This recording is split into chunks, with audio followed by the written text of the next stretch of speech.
Venez les bénis de mon Père. Matthieu chapitre 25, les versets 31 à 46. Sœurs et frères, paix et joie. Bonne fête de la solennité du Christ, roi de l'univers. Qu'il est bon, qu'il est doux, qu'il est juste notre roi. Aujourd'hui, l'Église universelle célèbre la solennité du Christ, roi de l'univers. Fête qui marque la fin de l'année liturgique A, au cours de laquelle nous avons médité le premier évangile. Il est donc important que nous fassions une relecture de notre cheminement avec le Seigneur afin d'avancer dans notre vie de foi. La voix du Christ résonne dans le monde d'aujourd'hui et son appel se fait entendre. Venez les bénis de mon Père. À qui adresse-t-il cet appel ?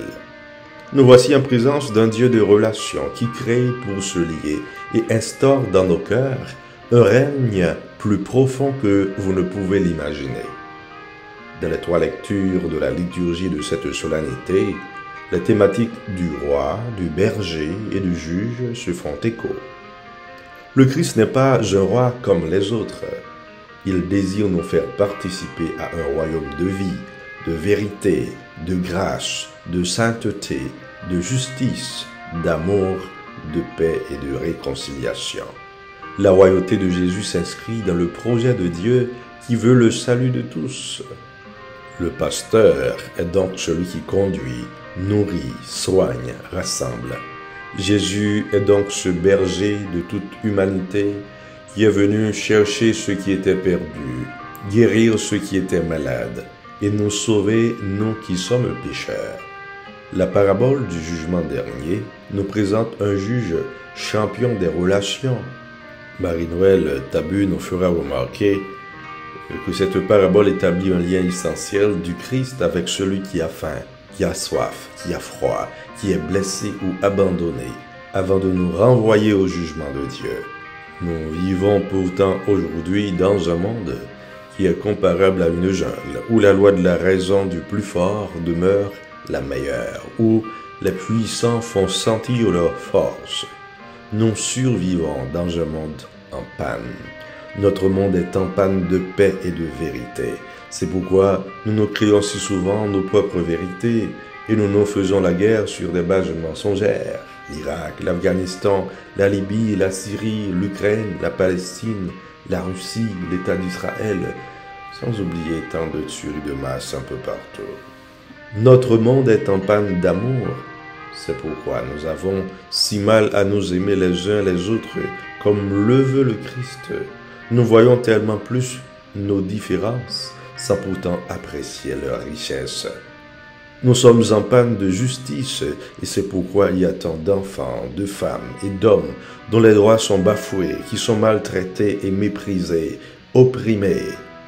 10 744 kilomètres de distance entre l'enfant du Botswana jusqu'à l'enfant du Timor oriental, passant par la Somalie, le Yémen, l'Afghanistan, le Niger, le Mali, la Syrie, le Burkina Faso, le Tchad, la Sierra Leone, etc., sans oublier Haïti dans les Caraïbes, des peuples affamés et presque ignorés dans une répartition médiocre des richesses du monde.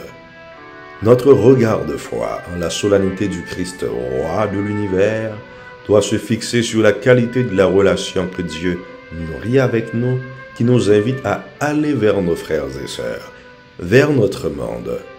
Beaucoup portent les blessures de la vie, ils souffrent de toutes sortes de maladies, et certains sont sans secours. Nous avons aussi à regarder de notre point de vue notre relation avec notre maison commune. Nous faisons du mal à notre terre, devenue presque nue car nous avons su exploiter ses ressources et nous avons blessé l'atmosphère par la production de CO2. Notre maison commune est inquiète pour son avenir à cause de notre politique écologique. N'est-ce pas que Saint François avait appelé le soleil son frère et sœur notre mère la terre? Venez les bénis de mon Père, recevez en héritage le royaume préparé pour vous depuis la fondation du monde. Par cette parabole, Jésus nous révèle notre vocation, le projet que Dieu a sur l'humanité en nous créant. Nous sommes faits pour être rois. L'idée que nous nous faisons d'un roi, entouré, courtisé, bien logé, bien vêtu, bien nourri, c'est très exactement ce que Jésus revendique pour tout l'homme, pour tout homme.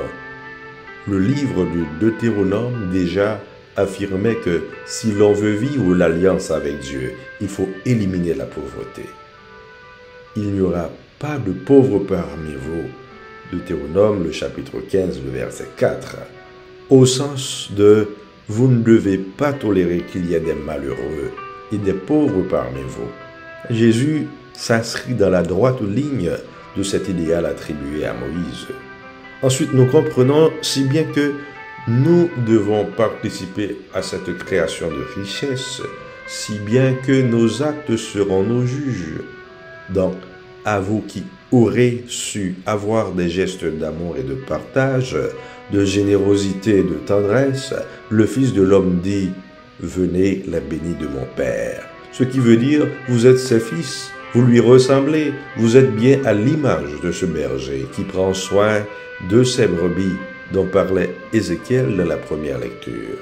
Chaque fois que vous l'avez fait à l'un de ces plus petits de mes frères, c'est à moi que vous l'avez fait. Le jugement porte sur des actes concrets. Curieusement, ce n'est pas l'intention qui compte. Matthieu avait déjà noté une phrase de Jésus qui allait dans le même sens. Ce n'est pas en me disant « Seigneur, Seigneur » qu'on entrera dans le royaume des cieux, mais c'est en faisant la volonté de mon Père qui est aux cieux. Matthieu 7, 21. Sœurs et frères, ce texte garde tout de même un caractère un peu choquant par l'opposition radicale entre les deux catégories d'hommes, les bénis du Père et les maudits, et d'ailleurs dans laquelle pourrions-nous être comptés. Ne répondons pas trop vite. Tous, nous avons su un jour ou l'autre visiter le malade ou le prisonnier, vêtir celui qui avait froid et nourrir l'affamé. Mais tous aussi, nous avons, un jour ou l'autre, détourné les yeux ou le porte-monnaie d'une personne en situation difficile. Nous devons sans cesse nous souvenir que c'est à l'aune de l'amour que nous serons jugés et appelés. Nous sommes donc invités, en cette fête, à nous rappeler qu'avec Jésus, notre Messie roi, le ressuscité, nous rentrons dans la vie, celle où règne l'amour, la paix, la vérité et la justice.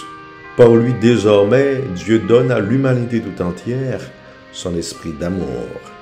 C'est cela que Jésus est venu faire parmi nous. Il est venu nous rendre la vie et nous apprendre à la donner. Moi, je suis venu pour que les brebis aient la vie en abondance. Jean 10, 10. Car nous sommes faits pour la vie. Engageons-nous, frères et sœurs, comme disciples et missionnaires, pour que les peuples aient la vie en lui, et travaillons au quotidien pour que s'établisse dans tous les cœurs ce royaume que nous attendons tous et toutes, et qui est déjà là au milieu de nous, et qui nous invite à vivre d'amour, de paix et de justice. Amen.